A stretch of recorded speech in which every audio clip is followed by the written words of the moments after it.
अनिल देशमुख ने ईडी को खत लिखा है। आपको बता दें, अनिल देशमुख आज ईडी के सामने पेश नहीं होंगे। केस से मुताल्लिक ECIR की कॉपी का मुतालबा किया। देशमुख की तरफ से उनके वकील ईडी के सामने पेश होंगे।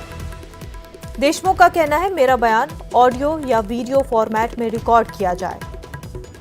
वकील का कहना है कि अनिल देशमुख ABA दाखिल नहीं करेंगे।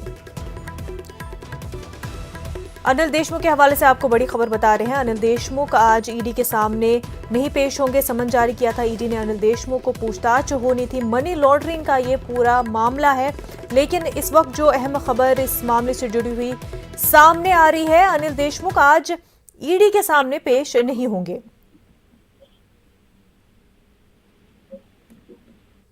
में कोई डॉक्यूमेंट्स का लिस्ट नहीं दिया हुआ है। सम्मन एक ही पेज का है, उसका अनेक्शर नहीं है। सम्मन के साथ में एक अनेक्शर होना चाहिए कि कौन से लिस्ट ऑफ डॉक्यूमेंट चाहिए। ऐसे कोई भी लिस्ट ऑफ डॉक्यूमेंट उसमें बताया गया नहीं है। तो मैं अभी जा रहा हूँ, उनसे लिस्ट ऑफ डॉक्यूमेंट मांगूंगा, बाद में ECIR की कॉपी मांगूंगा। ये सब मांगने के बाद में मामला पता चलेगा कि हमारे खिलाफ क्या मामला है, उन्होंने क्या एविडेंस मांगा है, क्या इकट्ठा किया है, फिर उसके जवाब की तैयारी करेंगे। हमारे नुमाइंदे अमित हमारे साथ जुड़ चुके हैं। अमित, आज पूछताछ होनी थी अनिल देशमुख की। किन वजूहात के बिना पर अनिल देशमुख ईडी के सामने पेश नहीं हो रहे हैं?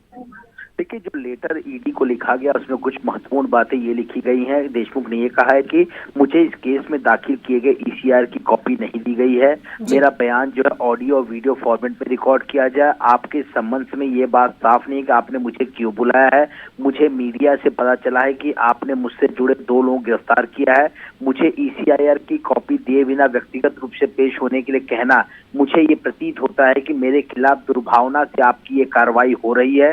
मुझे यकीन है कि आप कानून के 4 दीवारों के दायरे में रहकर काम करेंगे और मुझे अपनी बात कहने के हक से महरूम नहीं करेंगे। तो मुझे आप ECIR की कॉपी देंगे या कौन से जरूरी दस्तावेज चाहिए वो आप मुझे पहले बताइए। तो देशमुख की तरफ से उनके वकील जो है ईडी के सामने पेश होंगे। वकीलों का ये कहना है कि अनिल देशमुख जो है एंटीसिपेटरी बेल दायर नहीं करेंगे। प्रक्रिया पूरी होने के बाद देशमुख जरूर जो है पेश होंगे। और एक और बात का जिक्र यहाँ पे किया गया है लेटर में अनिल द्वारा कि मैं 72 साल का हूँ, मुझे कई सारी बीमारियां हैं, इसलिए मैं इन पर्सन नहीं आकर डिजिटल माध्यम से स्टेटमेंट जो है दर्ज कराना चाहता हूं। और उन्होंने ये भी कहा है कि 25 जून को कई घंटे तक ईडी के अधिकारियों ने उनका स्टेटमेंट रिकॉर्ड किया और 72 साल की उम्र में उन्हें कोरोना का भी खतरा महसूस हो रहा है, क्योंकि पिछली बार पूछताछ के दौरान ईडी कई अधिकारी सोशल डिस्टेंसिंग मेंटेन नहीं कर रहे थे, ऐसा आरोप देशमुख ने लगाया है। और देशमुख ने अपने लेटर में ये भी लिखा है कि ईडी ने अपने लेटर में ये बात साफ तौर पर नहीं बताई है कि मुझे किस लिए ईडी दफ्तर आना है,